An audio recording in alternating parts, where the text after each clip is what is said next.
Então, meus amigos, é um prazer imenso estar com vocês novamente, à luz da doutrina espírita e do Evangelho do Senhor Jesus. A nossa proposta de reflexão é a respeito da felicidade. Do que depende a nossa felicidade? A doutrina espírita, na feição de Consolador prometido por nosso Senhor Jesus Cristo, viria, segundo ele, nos esclarecer sobre todas as coisas, nos fazendo lembrar das coisas que ele, Jesus, havia dito.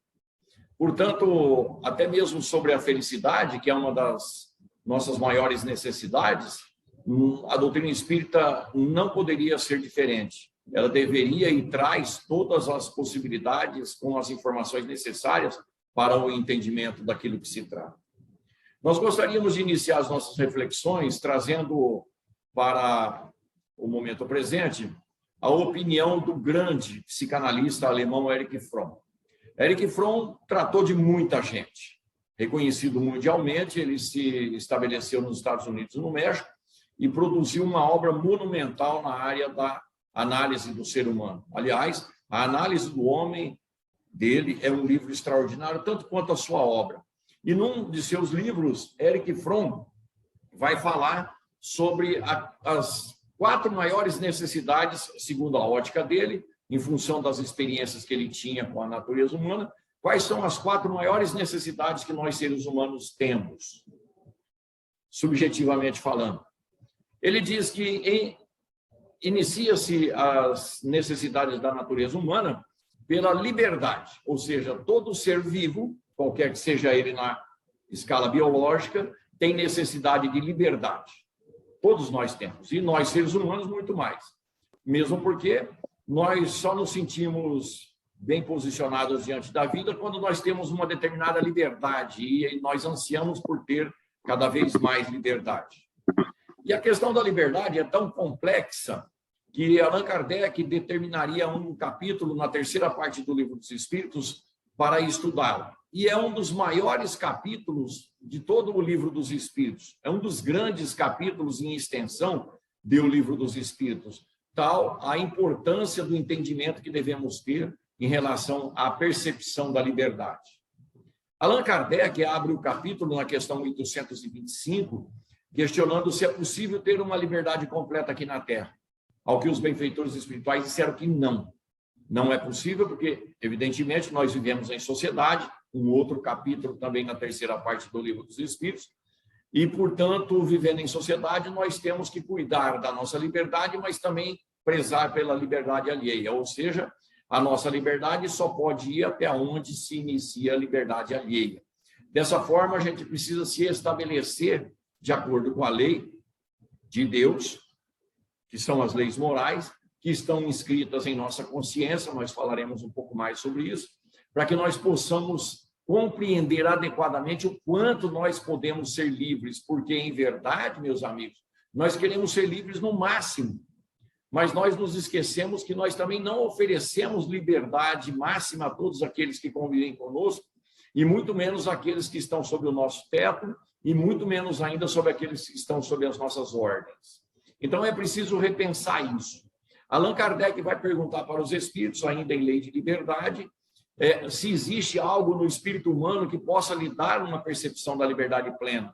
E os benfeitores espirituais disseram que sim, na questão 833. Dizem eles que nós temos liberdade plena no pensamento. Mas raciocinemos. Nós podemos estar presos, por exemplo, num leito hospitalar, numa cela de um presídio qualquer, mas o nosso espírito pode estar livre. Nós poderemos estar presos com liberdade plena se o nosso pensamento não estiver livre. De qualquer forma, nós precisamos compreender claramente que, além do domínio que nós precisamos ter sobre o nosso pensamento, nós aprendemos com a doutrina espírita que os espíritos conhecem os nossos pensamentos. Questão 457 do Livro dos Espíritos. E mais, nós os atraímos pelos nossos pensamentos e os convocamos pelos nossos desejos. Questão 467 do Livro dos Espíritos. De forma que a nossa liberdade aqui na Terra pode ser tolhida também pelos espíritos mal intencionados no mundo dos espíritos, em função da liberdade que nós damos a eles através da sintonia que é possível ter em função de ser uma característica natural entre nós, a sintonia de pensamentos, e, portanto, eu posso perder a minha liberdade de ação através dos processos obsessivos, porque um dia eu permiti, pelo tipo de pensamento que eu tenho, a presença desses espíritos que podem se estabelecer sobre o meu comportamento. Então, a liberdade de pensar também precisa passar pelo crivo da consciência, da conscientização e da responsabilidade. Porque, na questão seguinte, 834, Allan Kardec vai perguntar para os espíritos se nós somos responsáveis pelos pensamentos que temos. E nós somos, sim, perante a lei de Deus. E é bem uma verdade, porque o pensamento é uma ação que gera uma reação. E, consequentemente, nós todos seremos chamados à conta de tudo aquilo que produzirmos, seja para nós mesmos, seja para um terceiro. Então, naquilo que nós exigimos de liberdade para a satisfação da nossa felicidade, nós precisamos educar os nossos espíritos para a liberdade que é possível ter no nosso planeta. Não é possível uma liberdade plena aqui na Terra, porque todos nós temos direitos, mas também nós temos deveres com relação às necessidades do próximo. E para o próximo, disse Jesus, convém nós fazermos para ele aquilo que nós gostaríamos que fosse feito para nós mesmos. Então, se queremos liberdade para nos sentirmos felizes, nós precisamos, por nossa vez, propiciar liberdade àqueles que convivem conosco, àqueles que estão sob a nossa tutela ou a nossa guarda. Isso já referenda bem um primeiro passo para a percepção da felicidade na Terra. Uma outra necessidade que Erich Fromm aponta para nós outros é a necessidade de nos sentirmos integrados ao meio social através de um princípio de igualdade. Nós todos exigimos que sejamos tratados como aqueles que têm determinadas coisas que nós não temos. Nós exigimos ser tratados da mesma forma, mas nós nos esquecemos que nós não tratamos da mesma forma aqueles que estão abaixo de nós. Nós tratamos bem determinadas pessoas, determinadas figuras sociais, determinadas figuras políticas, mas não tratamos determinadas figuras que na escala social estão em condições inferiores à nossa. É só percebermos o dia a dia de nossas vidas, o quanto a gente referencia as pessoas que a gente gostaria de ser tratadas como iguais, e em comparação com aquelas que estão numa condição social a menor que a nossa na Terra. Mas essa é uma questão que também foi levantada pelos espíritos, está em Lei de Liberdade, em Lei de Igualdade, no capítulo 9 da terceira parte do Livro dos Espíritos, antecede a Lei de Igualdade, e na questão 803, que inicia a Lei de Igualdade, Allan Kardec pergunta aos espíritos se Deus deu para nós todos o direito, vamos dizer assim, estamos interpretando a pergunta, de sermos iguais, né? Nós todos somos iguais? Pergunta Kardec se todos os espíritos são iguais diante de Deus. Ao que os benfeitores espirituais disseram que sim, e não poderia ser diferente, mesmo porque complementam eles. Nós todos estamos sujeitos às mesmas leis e em busca do mesmo objetivo. Ou seja, nós todos, aqui na Terra, e no espaço invisível, somos espíritos filhos de Deus, portanto, irmãos. O que significa dizer, e Jesus vai ser bem claro com relação a isso, que todos esses irmãos são o nosso próximo. E se eu não tratar todo mundo da mesma forma, eu não terei direito natural, porque a cada um é dado segundo as suas obras, e ser tratado também com equidade em relação a tudo aquilo que acontece nas relações humanas. Ora, é um exame de consciência que novamente se faz presente, fazermos para que nós possamos nos referendar. De qualquer forma, eu preciso tomar consciência de que é necessário, para a satisfação das minhas necessidades, tratar todo mundo da mesma forma, ou seja, com deferência. Repetindo Jesus, pela enésima vez e outras tantas quantas forem necessárias, nós precisamos tratar o próximo como gostaríamos de sermos tratados. Então, assim como eu tenho que dar liberdade para ter direito à liberdade,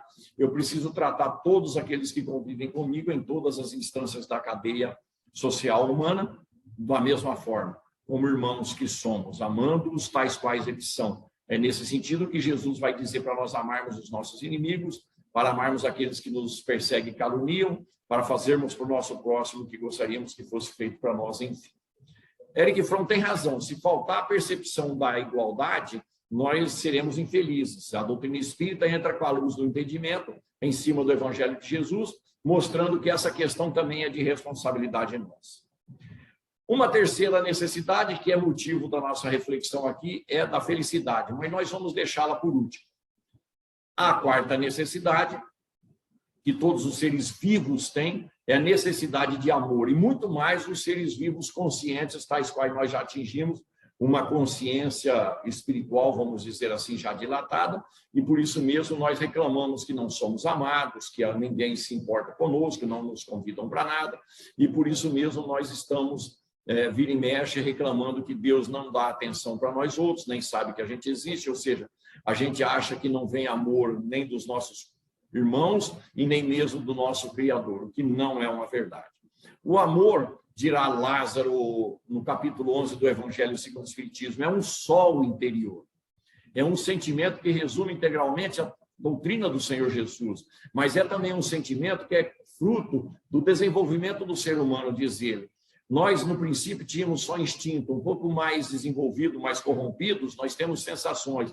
Mais avançado ainda e já com conhecimento, intelectualizados, surge o amor, não no sentido vulgar do termo, diz Lázaro, mas como um sol interior que condensa no seu foco ardente todos os anseios da natureza humana, somado às informações que nós recebemos da divindade. O que significa dizer que o amor tem em si mesmo duas condições básicas, pois que se é um sol interior, ele tem que aquecer e iluminar. Mas se ele é interior, primeiro a nós próprios, não é? Então nós precisamos aprender a amar. E Jesus vai dizer que não existe prova de amor maior do que dar a alguém a sua vida pelos seus amigos, o que significa dizer que amor é um processo de doação dos nossos espíritos para os outros espíritos, e mais para os seres vivos, e mais ainda para a obra divina, porque se não tratarmos com amor, por exemplo, o nosso próprio planeta, ele ficará inviável para a subsistência dos espíritos que aqui estamos encarnados, necessitados dele.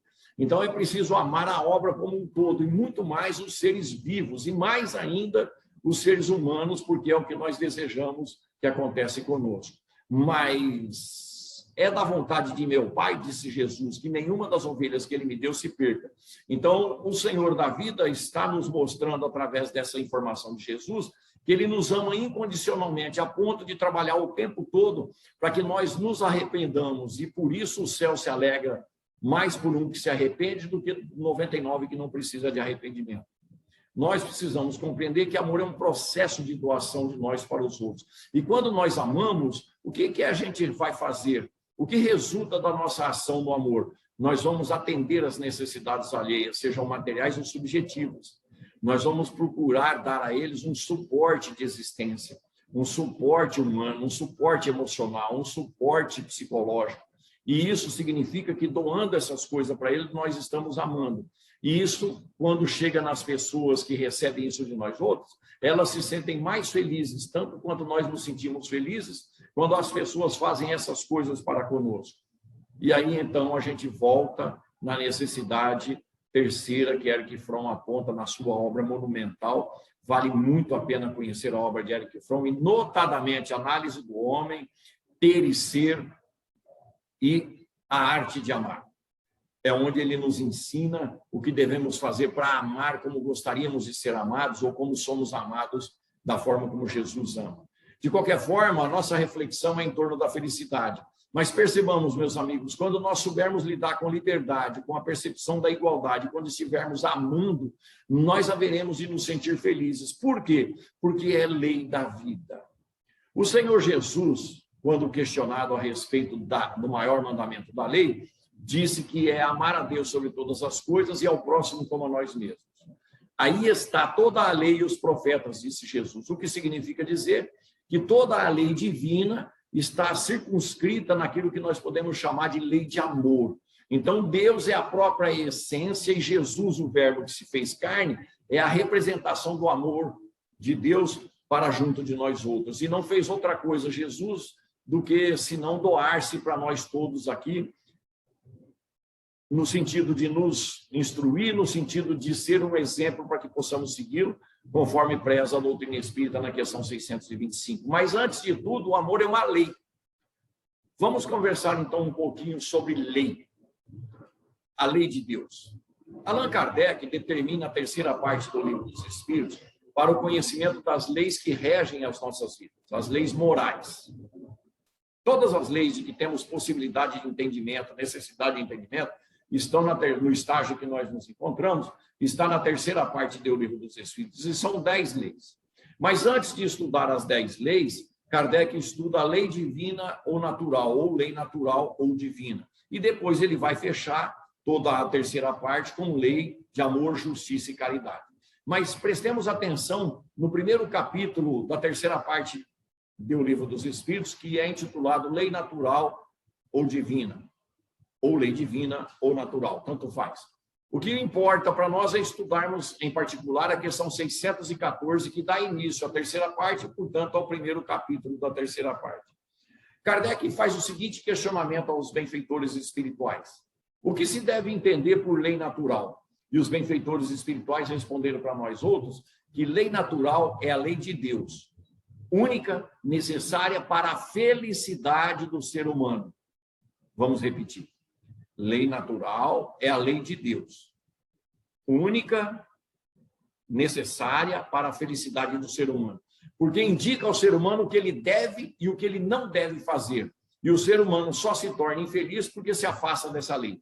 Ora, raciocinemos com muita tranquilidade, a gente chega numa conclusão que sem a lei de amor, nós não conseguiremos ser felizes. E mais, se nós não nos adequarmos a essa lei, nós nunca seremos felizes. E, aliás, por última consequência das nossas deduções, nós só somos infelizes porque estamos afastados da lei. Palavra dos Espíritos. E essa palavra, essa pergunta e essa resposta deveria ser definitiva, ela já deveria ser, vamos dizer assim, ponto presente em nossas consciências. Por quê? Porque é só observar dentro de nós próprios, num exame de consciência, como propõe Santo Agostinho nas duas questões 919, como nós temos agido em relação ao próximo. E aí já vai dar saber para saber por que nós não somos felizes. Ora, em primeiro lugar, porque a gente não venceu ainda os maiores entraves que nós temos ao nosso progresso, segundo a questão 785 do Livro dos Espíritos, que está no capítulo Lei de Progresso. Os maiores empecilhos nossos aqui são o egoísmo e o orgulho, ou o orgulho e o egoísmo. Ora, tudo aquilo que eu quero só para mim, em primeiro lugar, é egoísmo. Se eu quero ser amado, mas não quero amar, eu sou egoísta. E ser egoísta é contrário à lei de Deus, não consegue ser feliz. Portanto, a pessoa, enquanto ela traz traços do egoísmo dentro de si. Então, a primeira pergunta da terceira parte do Livro dos Espíritos, ela é altamente reveladora e definitiva. Nós só somos infelizes porque nós não nos adequamos à lei de amor. Mas Kardec vai perguntar para os Espíritos, é a questão 621, que todos nós conhecemos, onde está escrita a lei de Deus? E os benfeitores espirituais vão dizer que está em nossa consciência. É disso que se trata. Meus amigos, todos nós conhecemos os estados de sentimento de culpa, de remorso, de arrependimento. Ora, são estados psíquicos, estados subjetivos do nosso espírito, mas todos eles decorrentes da consequência daquilo que fizemos, porque arrepender-se significa não ter feito determinada coisa, estar consciente que não se deveria ter feito ou falado determinada coisa, e assim sucessivamente. O que significa isso? Como a lei de Deus está em nossa consciência, todas as vezes que nós infringimos a lei, nós vamos receber de retorno o eco dessa atitude infeliz. A nossa própria consciência, em maior ou menor tempo, vai induzir nós outros a esses tipos de sentimentos, de culpa, de remorso e de arrependimento, porque é uma sinalização daquilo que nós fizemos contra a lei natural. Lembremos-nos sempre da lição extraordinária de André Luiz, constante lá no livro Evolução em Dois Mundos, na segunda parte. Todo prejuízo causado a quem quer que seja, todo erro consciente, todo erro praticado pela pessoa consciente de que é um erro, ela é registrada pela mente, que vai ser projetada no perispírito, produzindo uma nódoa, vamos chamar de nódoa infeliz, e essa nódoa será filtrada pelo corpo físico nos diversos processos mecânicos, da mecânica biológica, para filtrar as nossas energias perispirituais, sendo causa, portanto, de dor e sofrimento, ou seja, de infelicidade. Então, quando nós agimos contrariamente à lei de Deus, além das possibilidades que criamos para sentimentos de culpa, de remorso e de arrependimento, também deveremos ser chamados à conta no próprio corpo biológico, né? E cabeça que não pensa é o corpo que paga, diz o ditado popular, e é preciso pensar nisso. De qualquer forma, a consciência avisa, porque ela se intranquiliza e ela transfere para as nossas percepções conscientes a intranquilidade que se faz presente nela. Não essa é a razão, portanto, que Kardec, ao estudar objetivamente a questão da felicidade, lá na quarta e última parte do Livro dos Espíritos, ele vai abrir a quarta e última parte falando sobre a felicidade. E olha que interessante, vamos fazer uma análise rápida, porque é muito profunda essa questão em O Livro dos Espíritos, e nós deveríamos mesmo prestar muita atenção a partir da questão 920 seguida do que se trata a nossa felicidade na Terra. Em primeiro lugar, na questão 920, Allan Kardec pergunta para os benfeitores espirituais se é possível uma felicidade completa, tal qual nós almejamos, tal qual nós esperamos e desejamos aqui na Terra. E os benfeitores espirituais dizem que não. No mundo em que nós habitamos, que é um mundo de experiência, de expiação e prova, nós não temos a possibilidade de nos tornarmos espíritos felizes por completo aqui na Terra. Ora, se é um mundo de provas e de expiações, significa que nós precisamos compreender do que se trata as provas e as expiações. Ora, prova é tudo aquilo que o espírito pede para passar no seu planejamento reencarnatório, para ele atestar a sua progressão, para atestar o progresso conquistado, para que ele possa sedimentar definitivamente no seu íntimo o progresso espiritual conquistado. Então, aquelas provas que nós passamos, elas vêm em função das nossas necessidades espirituais, no sentido de nos propiciar degraus mais altos na escala evolutiva ou na escala espírita, como propõe Kardec, através do Livro dos Espíritos. E expiação? Expiação é a corrigenda do passado. É aquilo que nós temos que refazer, aquilo que nós temos que construir, aquilo que nós temos que reconstruir. Às vezes nós não fizemos o mal, mas basta não fazer o mal. Não basta, é preciso fazer o bem, porque nós seremos responsáveis não só pelo mal que praticamos, mas por todo o bem que nós deixamos de fazer, porque a ausência do bem já é um mal, resulta num mal ainda maior. Então, nós precisamos fazer sempre o bem, não perder uma única oportunidade de trabalhar no bem. Disso resulta que tudo aquilo que nós achamos que é infelicidade em nossas vidas na Terra tem a ver tão exclusivamente com o nosso livre-arbítrio, com as nossas escolhas. Por isso, Kardec vai escutar dos Espíritos na questão 921, que nós mesmos somos os maiores artífices da nossa infelicidade na Terra. E aí, então, o benfeitor maior de nossas vidas aqui na Terra, encarnado, que é Kardec, que traz o Consolador prometido para nós outros, em nome do benfeitor maior que é Jesus, ele pergunta no que se sustenta a felicidade possível de ser experimentada aqui na Terra. E eles, benfeitores espirituais, vão dizer que se sustentam em 3 pilastras. Em primeiro lugar, a nossa vida de relação nos chama a um controle da nossa relação, uma educação da nossa relação com o mundo material, a posse do necessário.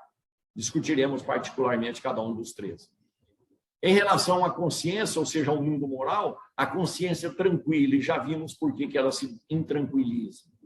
E a fé no futuro, porque é para lá que nós estamos indo. Se hoje nós estamos infelizes, com certeza, mais amanhã, mais depois de amanhã, nós seremos felizes, porque é a fatalidade divina que atinjamos a perfeição. Questão 132 do Livro dos Espíritos. E se nós só vamos atingir a perfeição, significa que vamos adquirir a possibilidade do entendimento da felicidade como um todo. Mas voltemos no primeiro pilar, que é a posse do necessário. Nós já sabemos, com tranquilidade e consciência, o de que nos é necessário materialmente para a gente ser feliz. Percebamos que a natureza humana na Terra ainda é insaciável. Sempre quer mais e mais. Nós privilegiamos o ter em relação ao ser, um livro magnífico também de Erich Fromm. Nós privilegiamos assambarcar os padrões, os valores do mundo, nos esquecendo da orientação do Senhor Jesus, quando ele diz: por que andais preocupados com o que vão comer, com o que vão beber, com o que vão vestir? Olha as aves dos céus que não plantam e não colhem, Deus as alimenta. Olha os lírios do campo, que nem Salomão em toda a sua glória se veste como um deles. Porque você está abarrotando o teu celeiro, se esta noite será pedido a tua alma? Preste atenção, queria dizer Jesus, quando nos ensina Onde estiver o teu tesouro, aí estará o teu coração, mas tudo que você liga na terra continua ligado no céu. O que você desliga na terra é desligado no céu. O que Jesus está falando para todos nós? Jesus está falando que o valor que nós damos às coisas materiais prenderá o nosso espírito mesmo desencarnando. E nós vemos isso nos trabalhos mediúnicos e na literatura espírita, desencarnados tomando conta de coisas materiais. Por quê? Porque todo o sentimento que eles tinham estão ainda presos nas coisas que ele valorizava e não queriam abrir mão. A posse do necessário tem sido um desafio para nós outros aqui, porque é preciso compreender do que se trata em profundidade. Dizem, meus amigos, que Sócrates, o grande filósofo grego, caminhava por Atenas. E ele caminhava por Atenas, analisando o comportamento humano como sempre. E um certo vendedor se aproximou dele e perguntou a ele: Sócrates, você está procurando algo para comprar? Ele disse: não, eu só estou verificando quantas coisas existem das quais eu não tenho necessidade para ser feliz. Sócrates estava nos dando uma lição, e a questão 926 do Livro dos Espíritos vai de encontro a essa lição que Sócrates nos deu há quase 2.500 anos atrás. Pergunta a Allan Kardec a respeito das nossas necessidades materiais para nos tornarmos felizes. Os benfeitores vão nos explicar nessa questão 926 que nós criamos necessidades fictícias aqui na Terra. E a satisfação dessas necessidades são impossíveis. E por isso mesmo nós nos tornamos infelizes. Nós somos insaciáveis, querem dizer os benfeitores espirituais. Questão 926. Vale muito a pena estudarmos essa questão desde a pergunta, como ela é formulada, e nós estamos aqui interpretando tanto pergunta quanto resposta para as nossas reflexões. Fica para nós a mensagem de estudarmos com mais profundidade depois a questão 926. Mas os benfeitores espirituais estão dizendo que nós inventamos necessidades, são fictícias. E ainda eles vão acrescentar que nós, aqui na Terra, nós somos infelizes por causa disso, né? E será mais rico, portanto, o homem na Terra, quanto menos coisa ele precisar. Aquilo que Sócrates exemplificou. Então, se nós prestarmos atenção, por exemplo, meus amigos, naquilo que é vinculado através das propagandas comerciais, eles estão sempre a nos induzir ao consumo, nos lembrando que fulano tem aquilo que nós ainda não temos. Vão nos lembrar que aquilo é uma novidade que a gente ainda não tem, portanto, estamos desatualizados. Tanto é uma realidade que, às vezes, a gente vê numa propaganda a seguinte questão: agora, esse produto que é bom para você está com uma nova embalagem, ou seja, você está defasado, você não tem a nova embalagem. E facilmente eles nos convidam para isso. E se estudarmos todo um mecanismo, e isso está disponível na internet para todos nós, psicológico que é colocado em funcionamento para nos convencer a comprar, nós haveremos de perceber que nós compramos muita coisa de que não temos realmente necessidade. E nos tornamos pessoas ansiosas para ter. E se nós ansiamos para ter, nós haveremos de sofrer por não conseguir, porque se existe um freio nisso, é justamente a nossa condição social. A nossa condição social, consequentemente financeira, proíbe termos muitas coisas. E se eu sofrer por aquilo que eu não posso ter em função do meu programa reencarnatório, eu não serei feliz. Então, eu preciso me adequar às minhas próprias condições, porque, em verdade, essas condições foram elencadas por mim para que eu possa progredir espiritualmente.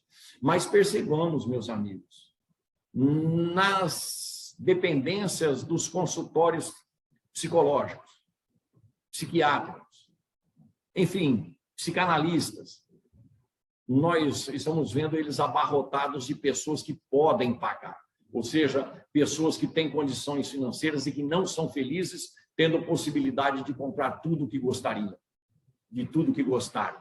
Então, a questão da relação nossa com a matéria tira a nossa felicidade, porque nós não temos limites. É o que dizem os benfeitores espirituais. E o que disse Jesus também a respeito disso? Antes de mais nada, você é um espírito imortal, queria dizer Jesus. Portanto, busca o reino dos céus, o reino do espírito, para que todas as outras coisas sejam acrescentadas. Mas sujeite-se à lei que promove uma justiça. Então, Jesus diz claramente: busca antes de tudo o reino dos céus e a sua justiça, para que todas as outras coisas que são necessárias sejam acrescentadas. Ora, Jesus está falando para a gente buscar o reino do Espírito e não o reino dos homens. o reino daquilo que é subjetivo. E esse reino tem uma lei, pois que se não tivesse lei, não teria possibilidade de ter justiça, como propõe Jesus. Ora, essa lei são as leis morais, leis de amor, que estão inscritas na nossa consciência e que a gente vai descobrindo aos poucos.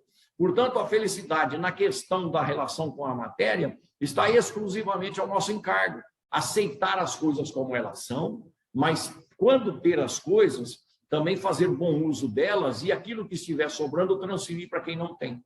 É disso que se trata, porque à medida em que eu começo a transferir para aqueles que eu não tenho, aqueles que não têm, e eu faço isso de coração, eu estou transformando o meu gesto em amor, e o amor cobre uma multidão de pecados, diz Pedro na sua primeira epístola, o que significa dizer que à medida em que eu transformo as minhas coisas materiais em benefícios para a coletividade, ou para quem quer que seja, eu estou demonstrando amor através daquela atitude. E o amor pacifica a consciência, apagando a necessidade de vivenciar um estado biológico infeliz aqui na Terra e mesmo um estado infeliz de nossa própria consciência. Então, amar significa também dar coisas materiais para os outros de que elas necessitam, porque se estivéssemos no lugar delas, gostaríamos que alguém nos ajudasse.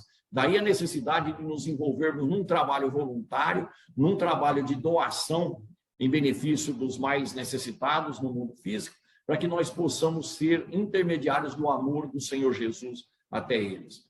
Estudemos a questão do nosso comportamento em relação às coisas do mundo material. Precisamos prestar muita atenção nisso, porque isso tira a nossa paz de espírito, isso tira a nossa percepção da felicidade. A consciência tranquila, como dissemos, será consequência da pacificação da nossa consciência através da prática do amor. Ora, dar às pessoas o que elas necessitam não é só coisas materiais, é dar um pouquinho de tranquilidade, é um pouquinho de boas palavras, um elogio, um incentivo, um parabéns, é corrigir as nossas inclinações à cobrança, à acusação, à reprimenda indevida, à subjugação das pessoas através da nossa autoridade pelo verbo, oferecer um ombro amigo, oferecer um ouvido amigo, tudo isso são coisas subjetivas que nós podemos dar às pessoas que vão tranquilizar a nossa consciência. Percebamos que quando nós amparamos, socorremos, envolvemos as pessoas, essas pessoas se sentem melhor, ou seja, elas dão um salto quantitativo e qualitativo nas suas percepções de felicidade. E se a gente promove através de um gesto desse a felicidade em quem quer que seja, nós temos direito de receber da mesma forma. Ora, a nossa própria consciência vai fazer isso, dando-nos a percepção da felicidade. Porque o ato de ajudar, quando o fazemos consciente, a gente sente prazer nisso, um prazer da felicidade. Percebamos ainda, meus amigos, que a gente pode oferecer às pessoas as nossas orações, sejam elas de perto ou de longe. Percebamos que a gente pode trabalhar em benefício da felicidade alheia, onde quer que nós nos encontremos, em qualquer posição social em que nós nos encontremos.